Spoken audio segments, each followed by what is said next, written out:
Today's video is packed with some big updates and news. We're covering everything from confirmed PS5 Pro performance details to Sony's response to the Concord drama, the potential release of the Nintendo Switch 2 this month, the mixed reviews for Star Wars Outlaws. Now let's get started with Sony's latest blog post on the controversy surrounding Concord. Concord sold about 23,000 copies and just got cancelled. Ryan Ellis, the game director at Firewalk Studios, addressed the situation in a post on PlayStation.blog. He expressed gratitude for the support and feedback from players, but acknowledged that certain aspects of the game did not meet expectations. As a result, Sony has decided to take the game offline starting September 6, 2024, and will explore alternative ways to better serve its players. Effective immediately, sales of Concord have been halted, and full refunds will be issued to anyone who purchased the game, regardless of the platform. This includes refunds through the PlayStation Store, Steam, Epic Games Store, and various other digital and physical storefronts. Refunds are expected to take 30 to 60 days to process for purchases made through the PlayStation Store or PlayStation Direct. Let's talk about it for a bit. A lot of these characters, you look at them and you're just kind of baffled, right? Like somebody thought this was a really cool, unique design for a character. Somebody looked at this and was like, oh yeah, this is it.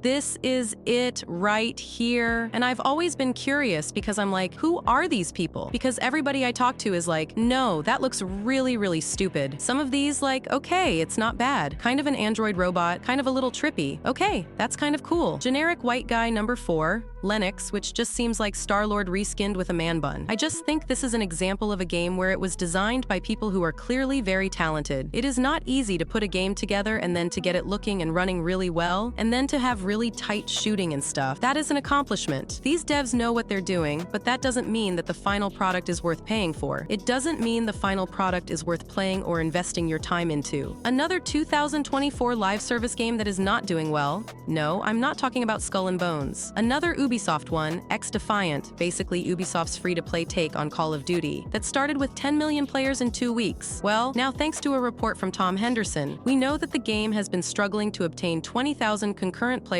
across all its platforms. It might even be lower than that, as the article suggested. That's really not great. And they now have until Season 3 to turn things around. But Call of Duty Black Ops 6 got their big coming out party, especially as the movement looks pretty wild in this new game. There's a pre-order beta going on for the game right now, at the time of this recording, and an open beta next week. If you've played it, let me know what you think. I'm just curious to hear what the hype is and what the scuttlebutt is about the new Call of Duty this year. But yeah, that game is launching between Seasons 2 and 3 of X-Defiant, so they've got a tough uphill battle. There's just not enough to keep people around in X-Defiant, and some issues like hit registration are still a problem. None of the free-to-play initiatives from Ubisoft was successful. They're still struggling to get a hit. The last one was Assassin's Creed 4. That's the one you can really count as a huge hit for them. Even Far Cry 6, which they launched a year later, is not doing as well as they hoped. Reviews for Star Wars Outlaws have been polarizing to say the least. Some players and critics have praised the game for its expansive open-world design, engaging narrative, and strong character development, while others have criticized it for its technical issues, uneven pacing, and repetitive gameplay mechanics. This divide in opinion has led to a mix of high praise and harsh criticism, making it one of the more controversial releases of the year. Just like every financial year, they're reliant on Rainbow Six Siege, which is doing better than the year before, so that's at least good news for them. And Assassin's Creed, of course, remains their other big pillar, with Shadows kicking off a brand new era for the series with more regular releases, also in different genres, through the Assassin's Creed Infinity Hub, now called the Animus Hub. It's not healthy for this company to always rely on the same franchises without installing any new things that make them a lot of money. After the huge success during the start and middle part of the PS4 and Xbox One generation, Ghost Recon Wildlands, the Watch Dogs series, the First Division, Assassin's Creed Origins Odyssey, that was Ubisoft in their prime, but they still have not found their stride this generation. The Nintendo Switch 2 is apparently targeting 2024 as its release year. They have partnered with Nvidia, and we've been talking for a while about this. The Switch's biggest downfall is that on modern TVs that are larger than, say, 55 inches or 55 inches and up, it goes to 1080p. But that stretched over a big screen looks pretty rough compared to what we get with the PS5, Series X, or PC. Not to mention that it can only do that still at like 30 FPS, much less 60. So they've apparently partnered with Nvidia and are working on introducing DLSS as part of this package. I think it's brilliant. I think that is a no-brainer. no-brainer. Imagine DLSS running on a Switch to be able to play something like Mario Kart at actual upscaled 4K with DLSS tech. I mean, it would look like actual 4K. I think that's brilliant. Brilliant. While some sources claim a release could be imminent, it's important to approach this speculation with caution. Lastly, let's talk a bit about PS5 Pro. So they're saying the PS5 Pro's GPU is going to be on par with the AMD Radeon RX 7700 XT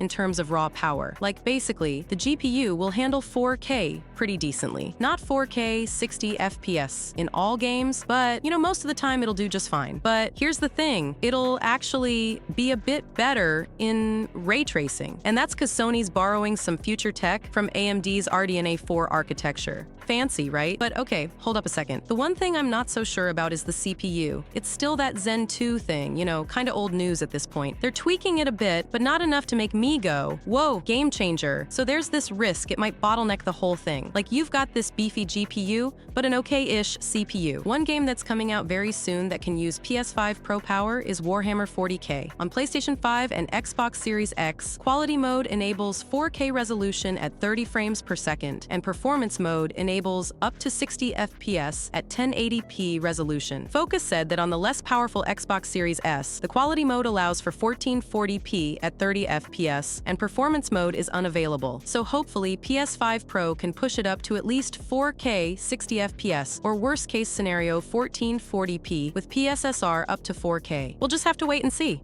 Now let's talk SSD. While exact details aren't confirmed, many expect the new console to feature a minimum of 2 TB of storage. However, there's some skepticism about whether this storage will be fully usable. One concern is whether the PS5 Pro will follow the same pattern as the original PS5, where the listed storage capacity didn't match the usable space. The original PS5 advertised a 1 TB SSD, but left users with around 650 gigs of usable space. If the PS5 Pro follows this trend, a 2 TB drive might only provide around 1.6 TB of usable storage. This discrepancy can be frustrating and annoying. Companies should really tell us the usable space we have. Don't tell me, oh here, you got 4 TB to play with, and then when you try to use it, you see only 3.2 TB. Where the hell did my other 800 gigs go? I'm hearing some whispers about Gen 5 being supported. I think there might be a chance, but even if it were true, the big word that you should not omit from all this is will support. So even though it might support Gen 5, probably it's something that you would need to buy separately. Will it really make a difference?